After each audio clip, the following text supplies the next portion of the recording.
I'm Elrawd MacLearn, and I am running for Santa Barbara Unified School Board.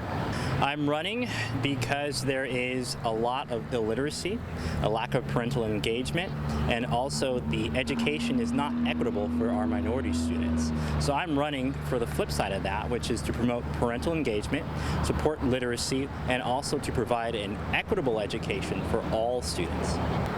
If I won, two things. One, I would bring transparency to the board, engage parents in the board and curriculum decisions, also find alternative means to reduce the classroom sizes, such as creating contracts with SBCC and UCSB and getting teacher interns to help instruct our struggling students, also increase the amount of attendance and prominence for our academies to challenge students that are higher achieving, and lastly, encourage and promote trade schools as an alternative to some kids who are more manual in their learning.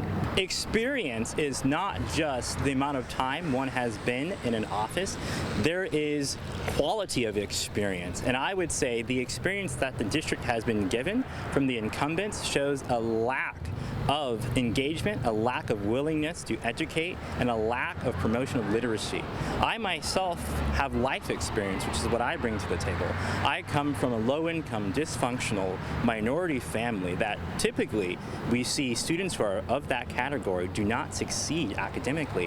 However, I was taught literacy, I was taught how to succeed in life, and I have those skills that I can in turn give to other minority students to help them succeed. As I said, literacy is important. It's the key to academic success, and that is what I bring to the table. The know-how to succeed regardless of your socioeconomic status, your ethnicity, and even where you are at currently in your learning. So that is what I bring to the table. When I was an undergrad at UCLA, I studied how to promote active learning as a student there.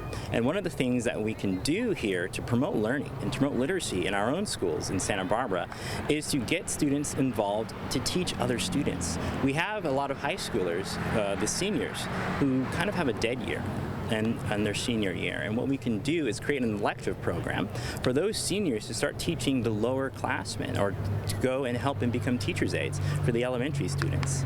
That is how we can promote learning here in Santa Barbara and within the district. I came here for work. I currently work at the County Public Health Department as a health inspector.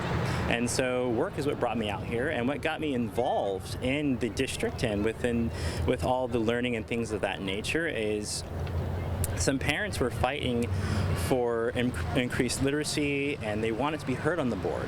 And I was friends with them, and they said, hey, you know, could you go talk to the board and try to get them to sway them to hear us and to promote what we want our children to learn? And so I went to the board and asked, hey, you know, could you listen to parents? Could you support and represent, as an elected official, the parents and their needs and their children's education? That didn't happen, and so because of being stonewalled by the board, I was galvanized to run and represent parents, and the parents were like, hey, you know, we're busy, we're working 2 jobs, could you represent us and run for the board? And of course I said yes. I think literacy is critical. And so because of that and that experience, I have started running for the board. And I know that I can bring a representation of the parents of literacy and transparency to the board. Additionally, and another reason why I'm so passionate about education and literacy is after I graduated from UCLA, my parents were divorced and there was no father in the home, so I went back to live with my mother and 6 of my other siblings who were still going through school. What happened was, because we didn't have any money and we were on welfare, my mother and I had to put them in public school, and the lack of education, the lack of literacy and critical thinking that was shown to them was so atrocious that I decided to take a graveyard shift job and pull them out of school, and I homeschooled them for several years to try to remediate the detrimental effects of that education, which I was successful in doing. So that's another reason why I'm so passionate, because I have seen what a public school education, a bad one, can do, and it happened to my own siblings, and I don't want that to happen to any other family. Right now what we have is the district neglecting students, and every single student's education matters.